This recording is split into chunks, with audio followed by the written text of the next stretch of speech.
Hello everyone and welcome to this making of Bulberine. So I already had a sketch of this piece done with pen on paper, and there were a few things I didn't like about it, so I decided just to resketch everything in Photoshop. So I brought in the scanned picture and just started sketching over it. Of course, I changed some things. There were some things I didn't like, so I changed them up. And well, again, this is basic sketching. I'm doing it with a pen tool, so I prefer this one for sketching instead of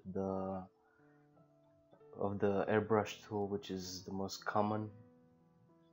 I know it looks a little bit chicken scratchy, but that's just me. I like it like that. And now I'm going into Illustrator. As usual, I'm working with a 15-point brush set to pressure, and the toggle goes from 1 to 15, so you can get just very thin lines and thick lines. As mentioned before, I like the weight variation in my lines. I believe it brings a piece to life. Again with the lips, since this is a male character, the lips aren't that full. The upper lip isn't even noticeable. I'm gonna block it in with black afterwards, then the coloring. And yeah, the chicken scratches again. This is done with ink. I wanted this piece to be a bit more traditional, comic style traditional, so I decided to go with some line shading, hard shading overall. And this is my effort to put all the lines in. It's a rather tedious process, but it brings a piece to life.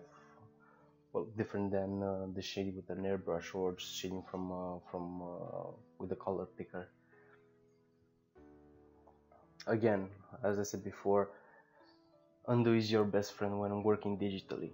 Whatever you want, you can undo. It's something you can do in traditional art, so enjoy it. Now moving on to the coloring, I'm laying on the base colors using the airbrush. It's the hard airbrush set to maximum opacity without toggle on opacity.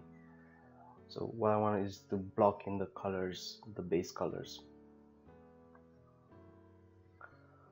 And I'm not being very careful with this. I'm working on layers in Photoshop, so there's no need to be extra careful with parts you're gonna cover up with another layer, as I'm doing right now. I was not very careful with the lighter gray because I knew in some areas I knew I would come with darker gray and to cover it up. Now with the teeth are always troublesome to me because I start out with pure white, and it's not the way to go because teeth are not white. They don't sparkle unless you're a vampire, something from the Twilight books. Anyway, as I said, I wanted to go with some hard shading, and I'm using black and a soft airbrush, which is set with the toggle on opacity. So I'm just going over the spaces I want to be shaded. Now with the highlights, I went with some pure white, again with a soft airbrush and toggle on opacity because I want the old school comic feel to it, which means that the highlights are strong and the shadows are strong and deep, so it's a very high contrasted piece. Now I'm adding some highlights. I'm cheating a bit. Yeah, that's right, I'm cheating. Now to give the teeth some some dimensional space. I don't know how to call this. Anyway, I'm going with the lips with a slightly darker tone. I don't want them to be very noticeable, but they're there. I mean, come on. Okay, so now I'm using a feathered brush set on with black, set on toggle opacity, just to get the beard texture. And now with a larger airbrush, I'm trying to get some metal texture on the light bulb part. And basically this is the entire piece. Now I'm adding some background. It's all stuff for me to decide which color I want to go with for the background. Okay, so since this is a bulb, I thought I maybe light it up.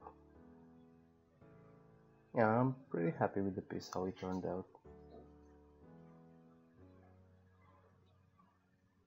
And it took me about 2.5 hours, which is quite less than I expected.